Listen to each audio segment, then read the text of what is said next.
welcome back, sports fans, to another exciting episode of Off the Cuff with Monte and Geoff, where we discuss all things sports, all the way from the local level, all the way up to the national news.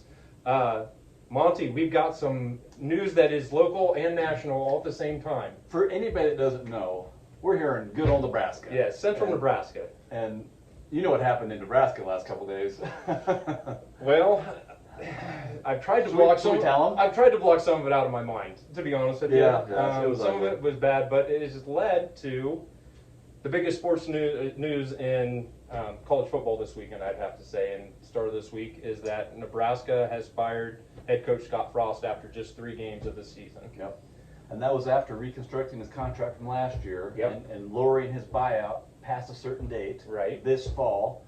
So the fact that they did it this early is interesting. It's very interesting because the actual date where the buyout dropped from $15 million to $7.5 million was October 1st. Yes. I personally thought that we'd get to October 1st and then we'd see the dismissal. After that loss, that's what I thought would happen too. Yes. But it didn't. But it didn't. It didn't. And so.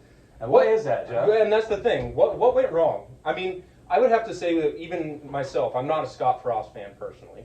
But when he was hired roughly 5 years ago, I had high hopes. Yeah. He was coming off an undefeated season with UCF. Hot guy. I mean, everybody wanted him. I thought we were going to see a new Nebraska, or step back to the old ways of Nebraska. And boy, could I have not been more wrong. What was his career record here? 15 and 32 or something like that? 16 and 31. 16 and 31? Okay. He was 5 and 22 in games that were decided by one score or less. And that is Nebraska's worst head coaching record ever, correct? Worst head coaching record since Bill Jennings, which was in the late 50s, early 60s, I think. Oh, so there was something worse before that? It couldn't have been much worse. It really couldn't have. I mean, you'll have to ask Monty. I wasn't alive back then. Got me there.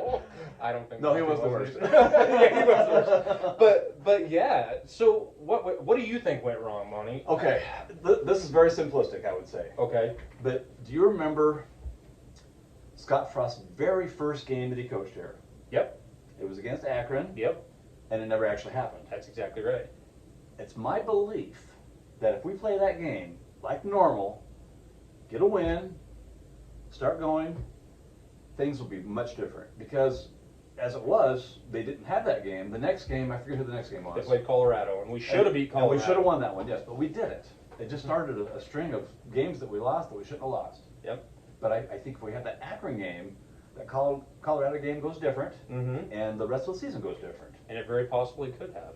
I blame Mr. What's his name?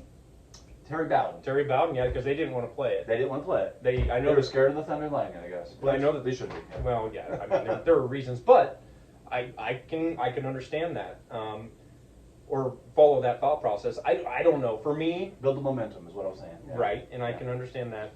For me, gosh, it just seems like Scott, which he and I are on a first name basis. I'll just refer to him as Scott. You've got his phone number too, I'm sure. I don't. But anyway, I mean, just he always seemed like he had to be the smartest guy in the room.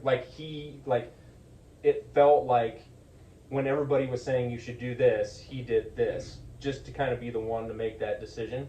Yeah. The onside kick against Northwestern is a perfect example this year. Yeah. Went against everything that should have been made, but he was the one that did it, you know? And it always felt like he wanted to be the one that was the smartest guy there.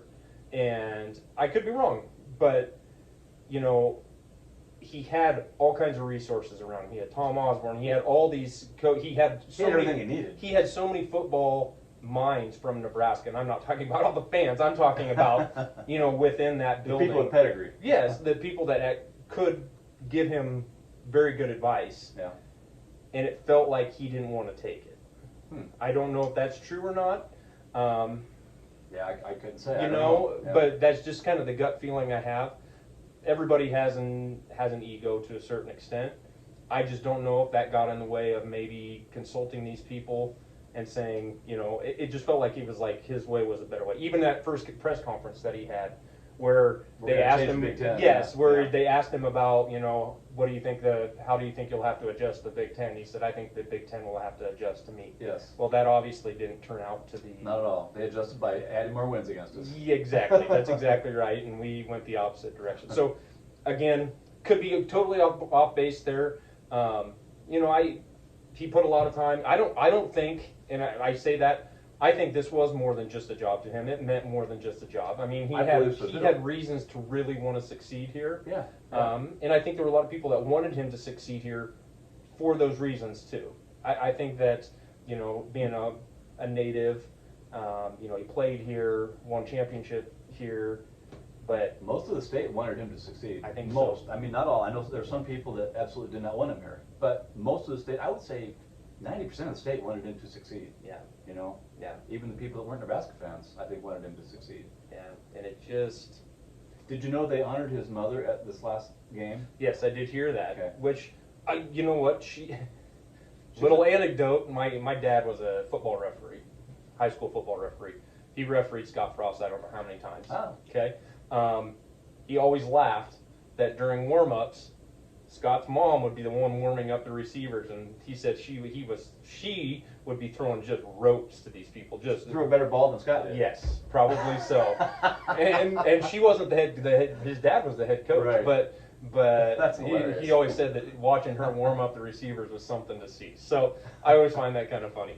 But that being said, it just didn't work. I think it was pretty obvious to everybody that was involved with it that it just wasn't working. I talked to some people that were at the game on Saturday, and they said the mood in the stadium was very anti-Frost. Like really? They showed him on the board before the tunnel walk, and there were some boos. There was booze before the tunnel yeah, walk. and then after the game, I know that I've never heard of such a thing. Seriously. Yeah, that's what I heard. Wow. And then after the game, obviously, it's been widely reported that the student section was chanting "Fire Scott Frost." Yeah, so, I did hear that. Yes. So obviously, for everybody wanting it to work, for whatever reason, it didn't.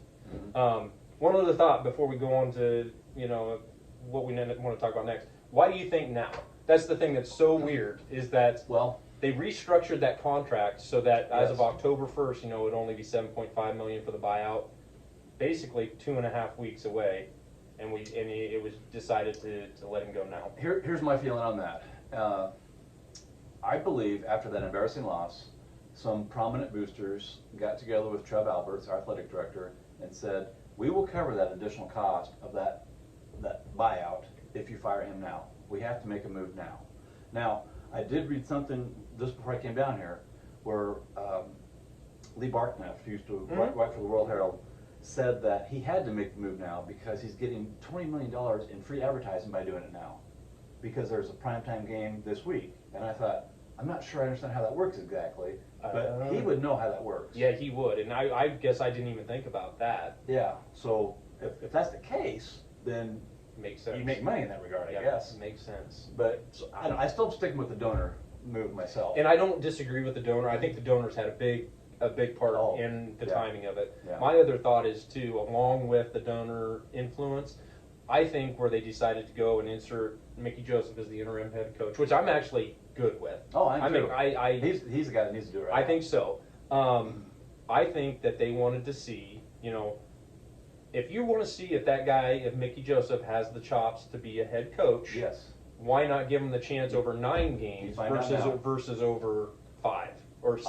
Yeah, give him a chance. Give him a chance. Sure. And I've heard lots of talk because Mickey Joseph also released a statement saying there were some immediate changes he wanted to make. Oh, no kidding. No idea what though. Yeah. No idea what. Press conferences tomorrow. I know that. Yes.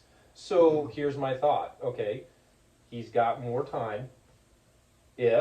Because I'm sorry, the defense has looked awful this year, and unfortunately, when UCF was good, the defense for them was not stellar. That's true. Same defensive coordinator, and I like Chenander. I don't have a problem necessarily with him. Do you have his phone number too? I do not, and it's probably not a bad thing that I don't. But I wonder if where we have this week game, next week bye week, if depending how this week goes on the defensive side of the ball. Does Mickey Joseph make a decision that we're going to go somewhere different with the defensive coordinator? I've never seen that happen in the middle of the season. But if it was going to happen and you wanted to have 2 weeks to implement a new defense or that would be the time to do it. So, do you know Mickey Joseph's brother is Vance Joseph? I did know that. Who used to be the coach of the Broncos. Yes. What is his pedigree in football? Is he a defensive guard? I do not know, but I did read something about how somebody said maybe he'll bring his brother in to be a coach. That's what I didn't. Yeah. So that could be interesting. That could be interesting. I do know we're going to discuss this possibility of other coaches down the road. That's next, folks. Yes, but I do think that Alberts wants to see, because Mickey Joseph's never had a head coaching job in the college level, I don't think, has he? Well, I think he had one at a lower level somewhere. Okay. I saw that somewhere where he didn't do real well, but he had like a 15-9 record or something like that. But never, or not like nothing this, like no. this. Nothing like this. I think that Trev Alberts wants to see what he's got. Why not? He's a great recruiter. We know that. Yeah. He's our best recruiter. Yeah, he's our best, and so I think he wants to see what he's got, and I don't blame him. Yeah. That's a lot of interesting stuff there. Yeah. And you heard it here first. That's right. Off the cuff. But anyway, so again, not trying to just pile on Scott Frost. Appreciate what he tried to do for Nebraska, but obviously it was time to move on.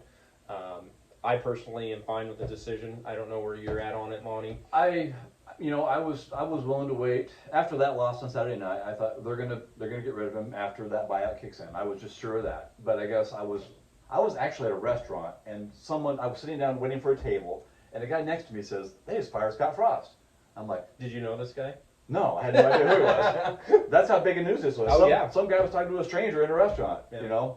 It's a big deal. It is a big deal. And I was shocked when that happened, and I'm still a little shocked. Yeah. But I'm better now. Yeah. I'm not disagreeing with the decision by any means. I know there's a lot of people that do. Yeah. But I don't disagree with it at all, as long as they can make the numbers work. You know. And what you just said about Mickey Joseph getting a little more time to prove himself, I think that's a great idea. Yep, absolutely.